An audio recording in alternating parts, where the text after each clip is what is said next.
चलिए मित्रों, शुरू करते हैं हम अपना आज का करंट अफेयर।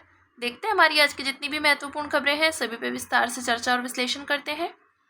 हमारी पहली न्यूज़ है, आरबीआई ने एनबीएफसीएस की निगरानी के लिए वित्त उद्योग विकास परिषद को स्वविनियामक संगठन का दर्जा प्रदान किया। तो एफआईडीसी वस्तुतः भारतीय रिजर्व बैंक में पंजीकृत गैर बैंकिंग वित्तीय कंपनियों का प्रतिनिधि निकाय है। एफआईडीसी को स्वविनियामक संगठन का दर्जा मिलने से एनबीएफसीएस के लिए बेहतर गवर्नेंस सुनिश्चित होगा। इसके विषय में देखते हैं। तो उद्देश्य की बात करें तो एसआरओ का मुख्य उद्देश्य उस क्षेत्र के विकास, सुधार और पारदर्शिता के लिए काम करना है जिसका वह प्रतिनिधित्व करता है। साथ ही व्यापक वित्तीय प्रणाली के भीतर उद्योग से संबंधित महत्वपूर्ण चिंताओं का समाधान करना भी इसका उद्देश्य है। कानूनी आधार, तो इसका कानूनी आधार विनियमित संस्थाओं के लिए स्वविनियामक संगठनों को मान्यता देने हेतु आरबीआई का व्यापक फ्रेमवर्क 2024 है। एसआरओ की पात्रता, तो एसआरओ का गठन कंपनी अधिनियम 2013 की धारा 8 के तहत पंजीकृत एक गैर लाभकारी कंपनी के रूप में किया जाएगा। इसकी पर्याप्त नेटवर्थ होनी चाहिए तथा इसकी शेयर होल्डिंग अलग अलग संस्थाओं के पास होनी चाहिए। साथ ही उसे अपने क्षेत्र की प्रतिनिधि संस्था होनी चाहिए। कोई भी संस्था एसआरओ की चुकता शेयर पूंजी का 10% या उससे अधिक नहीं रखेगी। एसआरओएस की जिम्मेदारियां, तो सदस्यों के प्रति इसमें आचार संहिता तैयार करना, शिकायत निवारण और विवाद समाधान, मध्यस्थता फ्रेमवर्क स्थापित करना आदि शामिल है। विनियामक के प्रति, तो इसमें विनियम के अनुपालन सुनिश्चित करना, संबंधित क्षेत्र के विकास को बढ़ावा देना, नवाचार को बढ़ावा देना और अग्रिम चेतावनी संबंधित रुझानों का पता लगाना शामिल है। गवर्नेंस फ्रेमवर्क, तो आर्टिकल्स ऑफ एसोसिएशन उप नियमों द्वारा शासी निकाय के कामकाज के तरीके का प्रावधान और एसआरओ के कार्यों को निर्धारित किया जाएगा। निदेशक मंडल में अध्यक्ष सहित कम से कम 1/3 सदस्य स्वतंत्र होंगे। गैर बैंकिंग वित्तीय प्रणाली के विषय में देखते हैं।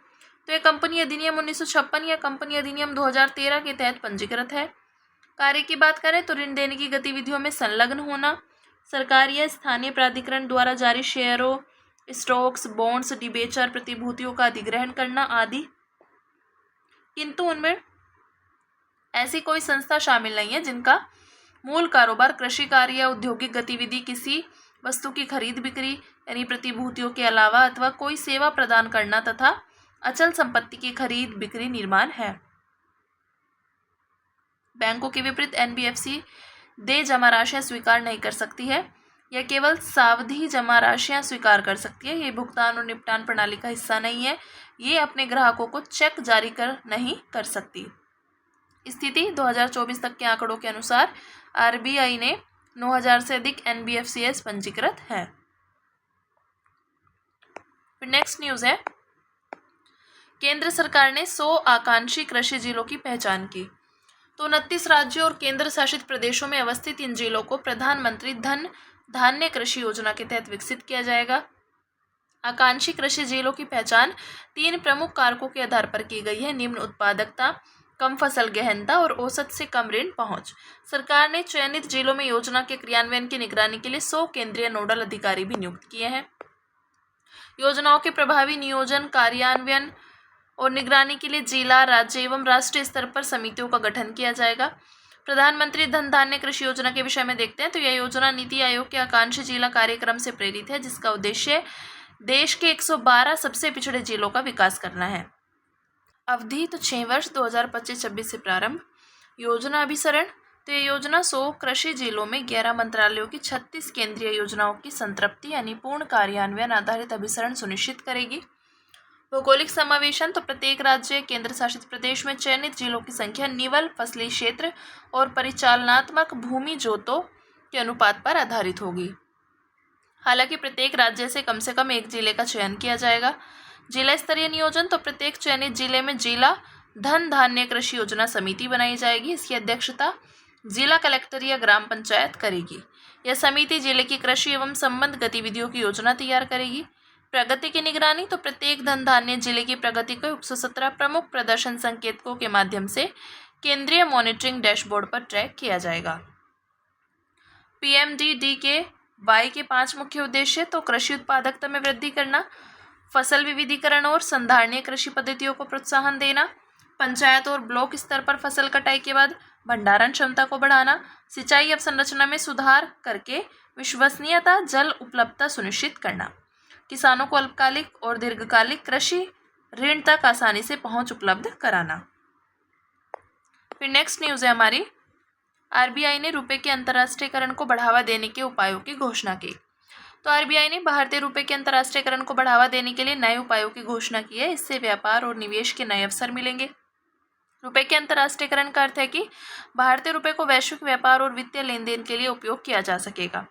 घोषित किए गए प्रमुख उपाय पर एक नज़र डालते हैं। तो अनिवासियों को भारतीय रुपए में ऋण देना, भारत में प्राधिकृत डीलर बैंकों और उनकी विदेशी शाखाओं को बैंक सहित भूटान, नेपाल और श्रीलंका के निवासियों को भारतीय रुपए में ऋण देने की अनुमति होगी। पारदर्शी रेफरेंस रेट स्थापित करना, तो फाइनेंशियल बेंचमार्क्स इंडिया लिमिटेड प्रमुख वैश्विक मुद्राओं के सापेक्ष रुपए के लिए पारदर्शी रेफरेंस रेट विकसित करेगा। वर्तमान में आरबीआई अमेरिकी डॉलर, यूरो, जापानी येन और स्टर्लिंग के लिए रेफरेंस रेट प्रकाशित करता है। स्पेशल रूपी वॉस्ट्रो अकाउंट्स का उपयोग बढ़ाना, तो एसआरबीए के बैलेंस का उपयोग अब कॉरपोरेट बॉन्ड्स और कमर्शियल पेपर्स में निवेश करने के लिए किया जा सकता है। इससे पहले एसआरबीए के बैलेंस को केवल केंद्र सरकार की प्रतिभूतियों में निवेश करने की अनुमति थी। स्पेशल रूपी वॉस्ट्रो अकाउंट्स के विषय में देखते हैं। तो ये एक ऐसा खाता है जिसे एक विदेशी बैंक द्वारा भारतीय बैंक में खोला जाता है ताकि व्यापारिक लेन देन रुपये को विदेशी मुद्रा में बदले बिना सीधे भारतीय रुपये में निपटाए जा सके। मुद्रा के अंतर्राष्ट्रीयकरण के लाभ, तो अपेक्षाकृत कम विदेशी मुद्रा भंडार की आवश्यकता होगी। विनिमय दर संबंधी जोखिम कम हो जाएगा। अमेरिकी डॉलर में उतार चढ़ाव और वैश्विक स्तर पर तरलता संबंधी दबाव से सुरक्षा, आर्थिक स्वतंत्रता सुनिश्चित होगी। व्यापार के प्रभाव को बढ़ावा मिलेगा। रुपए को एक स्थिर क्षेत्रीय मुद्रा के रूप में स्थापित करने में मदद मिलेगी, जिससे वैश्विक व्यापार में भारत की भूमिका बढ़ेगी। फिर आगे देखते हैं, भारत को सामाजिक सुरक्षा में उत्कृष्ट उपलब्धि के लिए ISSA अवार्ड 2025 से सम्मानित किया गया। तो भारत को यह प्रतिष्ठित पुरस्कार इंटरनेशनल सोशल सिक्योरिटी एसोसिएशन द्वारा आयोजित वर्ल्ड सोशल सिक्योरिटी फोरम 2025 में प्रदान किया गया है। उल्लेखनीय है कि भारत में सामाजिक सुरक्षा कवरेज 2015 के 19% से बढ़कर 2025 में 64.3% हो गया है। इस प्रकार भारत में वर्तमान में 940 मिलियन से अधिक नागरिक सामाजिक सुरक्षा के दायरे में आ गए हैं। इसी उपलब्धि के लिए भारत को यह पुरस्कार प्रदान किया गया है। कर्मचारी भविष्य निधि संगठन और कर्मचारी राज्य बीमा निगम ने इस कवरेज को बढ़ाने में महत्वपूर्ण भूमिका निभाई है। भारत ने अपनी सामाजिक सुरक्षा कवरेज का विस्तार कैसे किया? तो कानूनों को सरल बनाकर, जैसे सामाजिक सुरक्षा संहिता 2020 निर्मित की गई। इसने 9 अलग अलग कानूनों को मिलाकर सभी कामगारों, खासकर असंगठित क्षेत्र के कामगारों के लिए सामाजिक सुरक्षा सुनिश्चित की है। डिजिटल और वित्तीय आधार मजबूत करके, तो जैसे जनधन योजना, प्रत्यक्ष लाभ अंतरण आदि। असंगठित और अनौपचारिक कामगारों को सुरक्षा प्रदान करके, जैसे ई श्रम पोर्टल, अटल पेंशन योजना, प्रधानमंत्री विश्वकर्मा योजना आदि। स्वास्थ्य और खाद्य सुरक्षा का विस्तार करके, जैसे आयुष्मान भारत, प्रधानमंत्री गरीब कल्याण अन्न योजना आदि। बीमा और पेंशन योजनाएं शुरू करके, जैसे प्रधानमंत्री सुरक्षा बीमा योजना। महिला सशक्तिकरण करके, जैसे लखपति दीदी पहल, प्रधानमंत्री उज्ज्वला योजना। अन्य पहले हैं जैसे नेशनल करियर सर्विस पोर्टल आदि। भारत में सामाजिक सुरक्षा और इसकी आवश्यकता देखते हैं। तो सामाजिक सुरक्षा वह सुरक्षा है जिसे समाज व्यक्तियों एवं परिवारों को स्वास्थ्य सेवा तक पहुंच सुनिश्चित करने और आय सुरक्षा की गारंटी के लिए प्रदान करता है। इसे मूलभूत मानवाधिकार के रूप में मान्यता दी गई है। भारत में सामाजिक सुरक्षा की आवश्यकता, तो देश में अधिकतर कामगार असंगठित क्षेत्र से जुड़े हैं। संयुक्त परिवार प्रणाली के कमजोर होने से साझा संसाधनों के माध्यम से पारंपरिक सामाजिक सुरक्षा में कमी आई है। 2022-23 की विश्व बैंक रिपोर्ट के अनुसार 5.25% लोग गरीबी रेखा के नीचे जीवन यापन करते हैं। $3.00 PPP प्रतिदिन के मानक पर। फिर आगे देखते हैं, हमारी अगली न्यूज़ है, नीति आयोग ने भारत में विदेशी निवेशकों के लिए स्थायी प्रतिष्ठान और लाभ निर्धारण पर कर नीति नामक वर्किंग पेपर जारी किया। इस वर्किंग पेपर में इस तथ्य पर प्रकाश डाला गया है कि भारत में स्थायी प्रतिष्ठान नियमों से जुड़ी जटिलताएं प्रत्यक्ष विदेशी निवेश और विदेशी पोर्टफोलियो निवेश के आगमन पर या अंतर्वाह को प्रभावित करती है। स्थायी प्रतिष्ठान के विषय में देखते हैं। तो स्थायी प्रतिष्ठान व्यवसाय का एक निश्चित स्थान होता है जहां उद्यम अपनी गतिविधियां पूर्णतः या आंशिक रूप से संचालित करता है। स्थायी प्रतिष्ठान से यह तय होता है कि किसी देश को विदेशी कंपनियों के कारोबार से होने वाली आय पर कर लगाने का अधिकार है। इससे निवेश के माहौल और पूंजी के प्रवाह पर गहरा प्रभाव पड़ता है। स्रोत देश जहां स्थायी प्रतिष्ठान स्थापित है को अपनी सीमाओं के भीतर स्थायी प्रतिष्ठान के लाभ पर कर लगाने का अधिकार है।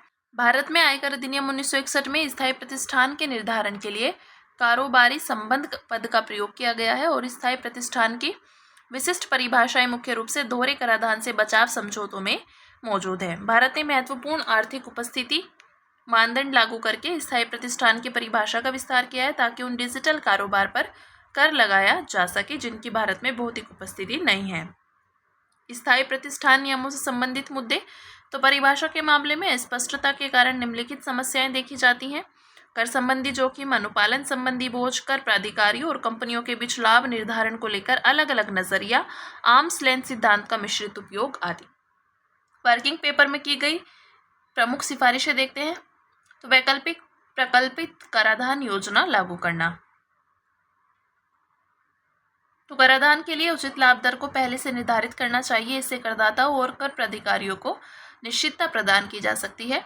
कानूनी स्पष्टता सुनिश्चित करना। तो OECD और संयुक्त राष्ट्र मॉडल्स के अनुसार स्थायी प्रतिष्ठान एवं लाभ निर्धारण संबंधी स्पष्ट सिद्धांतों को संहिताबद्ध करना चाहिए। साथ ही भूतलक्षी कराधान के खिलाफ नीति बनानी चाहिए। मजबूत विवाद समाधान तंत्र। तो विवाद के त्वरित निपटान के लिए अग्रिम मूल्य निर्धारण समझौते और पारस्परिक समझौता प्रक्रिया का विस्तार करना चाहिए। हितधारक की सहभागिता। तो कर नीति से संबंधित प्रमुख परिवर्तनों और करदाता चार्टर को लागू करने के मामले में सार्वजनिक परामर्श को अनिवार्य किया जाना चाहिए। फिर अब बात करेंगे अन्य सुर्खियों की, जिसमें हमारी पहली न्यूज है कैसिनी और एनसेलेड्स। तो नासा के कैसिनी अंतरिक्ष यान ने शनि के चंद्रमा एनसेलेड्स पर जीवन की संभावना के नए प्रमाण खोजे हैं। ये जानकारी शनि के उपसतही महासागर से अंतरिक्ष में उत्सर्जित बर्फीले प्लूम्स में अतिरिक्त जटिल कार्बनिक अणुओं का पता लगाने के बाद मिली है। इसके विषय में देखते हैं। यह ग्रहों की खोज से संबंधित मिशन था जिसे नासा यानी USA, ESA यूरोप और ASI इटली ने मिलकर लॉन्च किया था। उद्देश्य है शनि, इसके वलयों, चंद्रमाओं और चुंबकीय क्षेत्र का विस्तृत अध्ययन करना। यह शनि मंडल में हाइगेन्स नामक एक प्रोब लेकर गया था। इसके विषय में देखते हैं। घूर्णन। तो यह शनि के साथ ज्वारीय बंधन बनाकर घूर्णन करता है। ज्वारीय बंधन का अर्थ है कि किसी उपग्रह की अपनी धुरी पर घूर्णन की गति और अपने ग्रह की परिक्रमा करने की गति एकदम बराबर होती है। यह सौरमंडल का सबसे चमकीला और सबसे अधिक परावर्तक पिंड है। फिर नेक्स्ट है संरक्षित क्षेत्रों पर IUCN रिपोर्ट। तो IUCN के विश्व संरक्षित क्षेत्र आयोग ने संरक्षित क्षेत्रों के प्रबंधन में जलवायु परिवर्तन शमन को एकीकृत करने को लेकर एक रिपोर्ट जारी की। इसके विषय में देखते हैं। तो यदि रणनीतिक रूप से चयनित भूमि के 30% को संरक्षित किया जाए तो इससे 500 अरब टन कार्बन को वनस्पति और मृदा में संचित किया जा सकता है। यदि महासागरों के 30% भाग को संरक्षित किया जाए तो इससे पेरिस समझौते के अनुरूप कार्बन उत्सर्जन में 20% की कमी लाई जा सकती है। फिर आगे देखते हैं नेट जीरो बैंकिंग गठबंधन। तो नेट जीरो बैंकिंग गठबंधन को भंग कर दिया गया है क्योंकि कई सदस्य बैंकों ने इस गठबंधन को छोड़ दिया था। यह गठबंधन 2021 में संयुक्त राष्ट्र पर्यावरण कार्यक्रम के फाइनेंस इनिशिएटिव के तहत स्थापित किया गया था। इसका उद्देश्य बैंकों को अपने ऋणों और निवेशों के कार्बन फुटप्रिंट को घटाने के लिए प्रेरित करना था तथा 2050 तक एक नेट जीरो अर्थव्यवस्था की ओर बढ़ने का समर्थन करना था। NATO पाइपलाइन प्रणाली। तो पोलैंड अब NATO पाइपलाइन प्रणाली में शामिल होगा। इसके विषय में देखते हैं। इसे शीत युद्ध के दौरान NATO बलों को ईंधन की आपूर्ति करने के लिए स्थापित किया गया था। उद्देश्य यह आज भी NATO अभियानों के लिए पेट्रोलियम उत्पादों की आपूर्ति और वितरण सुनिश्चित करती है। दायरा। तो यह प्रणाली 12 NATO देशों में फैली हुई है जो storage depot, military airbase, civil airport, refinery, pumping station और ट्रक रेल लोडिंग स्टेशन को जोड़ती है। फिर अगली न्यूज़ है हमारी मड वोल्केनो। तो भारत के एकमात्र मड वोल्केनो में 20 वर्षों बाद उद्गार हुआ है। यह बारातांग द्वीप, अंडमान और निकोबार द्वीप समूह में स्थित है। यह एक भौतिक संरचना है जिससे गाद यानी मड, जल और गैसों, मुख्य रूप से मीथेन, कभी कभी कार्बन डाइऑक्साइड या नाइट्रोजन के मिश्रण का पृथ्वी की सतह पर उद्गार होता है। इससे शंकु जैसे आकार का निर्माण होता है जो वास्तव में ज्वालामुखियों के समान होते हैं, लेकिन इनसे गर्म लावा नहीं निकलता। मड वोल्केनो आमतौर पर उन क्षेत्रों में पाए जाते हैं जहाँ प्राकृतिक गैस मौजूद होती है। मड वोल्केनो का उद्गार पृथ्वी की विवर्तनिक टेक्टोनिक शक्तियों या हाइड्रोकार्बन गैसों के संचय के कारण होता है। फिर नेक्स्ट है खांसी की सिरप में संदूषक। राजस्थान सरकार ने डेक्स्ट्रोमेथोर्फन वाली खांसी की सिरप के वितरण पर रोक लगा दी। यह एक ओपियोइड खांसी रोकने वाली दवा है, लेकिन यह 5 साल से छोटे बच्चों के लिए सुरक्षित नहीं मानी जाती है। खांसी की सिरप में डाईएथिलीन ग्लाइकोल और एथिलीन ग्लाइकोल की उपस्थिति को लेकर भी चिंता प्रकट की गई है। ये दोनों रंगीन औद्योगिक रसायन हैं जो brake fluid, antifreeze, paint, plastic और कुछ घरेलू उत्पादों में सामान्यतः इस्तेमाल होते हैं। इन्हें अक्सर सुरक्षित पदार्थ प्रोपिलीन ग्लाइकोल की जगह इस्तेमाल किया जाता है, जो एक सॉल्वेंट है और दवाओं को तरल रूप में घोलने में मदद करता है। डीईजी और ईजी मनुष्यों के लिए बहुत ही विषाक्त है तथा इनके सेवन से शरीर पर जहर जैसे प्रभाव और किडनी फेल होने जैसी गंभीर समस्या हो सकती है। नेक्स्ट है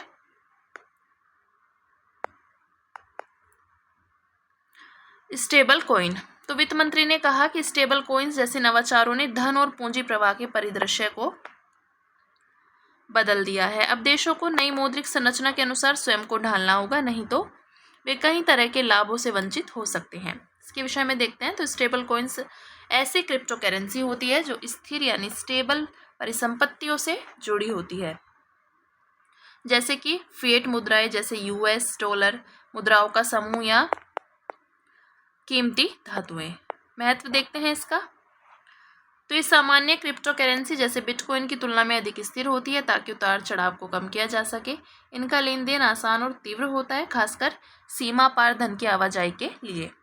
फिर आगे देखते हैं संभावित जोखिम। तो ये वित्तीय स्थिरता के समक्ष खतरा उत्पन्न कर सकती हैं और यदि बहुत से निवेशक एक साथ अपनी स्टेबल कॉइन्स को बेचने का प्रयास करते हैं तो इससे रन रिस्क उत्पन्न हो सकता है।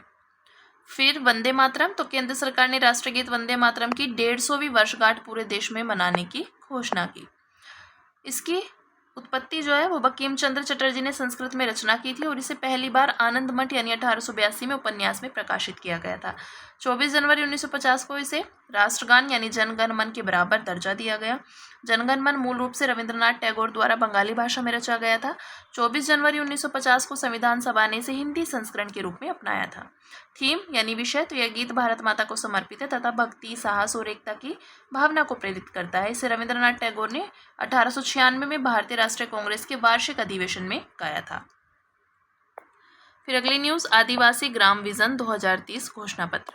तो देश भर के 1 लाख से अधिक आदिवासी बहुल गांवों और टोलों में विशेष ग्राम सभाओं का आयोजन किया गया। इस दौरान आदिवासी ग्राम विजन 2030 घोषणा पत्र को अपनाया गया। जनजातीय कार्य मंत्रालय द्वारा शुरू किए गए आदि कर्मयोगी अभियान के एक भाग के रूप में इस घोषणा पत्र को अपनाया गया है। यह घोषणा पत्र गांवों को उनके विकास के सक्रिय सह निर्माता बनने का अधिकार देता है, जवाबदेही बढ़ाता है और प्रत्येक नागरिक की अभिव्यक्ति को उनके समुदाय के भविष्य को आकार देने में शामिल करता है। यह घोषणा पत्र सामुदायिक नेतृत्व वाले विकास पर जोर देता है तथा शिक्षा, स्वास्थ्य, आजीविका, सामाजिक एवं वित्तीय समावेशन और अवसंरचना से जुड़े ठोस लक्ष्यों पर केंद्रित है। घोषणा पत्र में यह भी प्रस्तावित किया गया है कि प्रत्येक गांव में आदि सेवा केंद्र स्थापित किए जाएंगे जो नागरिकों के लिए सिंगल विंडो सेवा केंद्र के रूप में कार्य करेंगे। ये बात की हमने आदिवासी ग्राम विजन 2030 घोषणा पत्र की। तो हमारी आज की जितनी भी महत्वपूर्ण खबरें थी हमने सभी पे विस्तार से चर्चा और विश्लेषण किया। अब इसी के साथ मिलते हैं कल अपनी नई खबरों के साथ।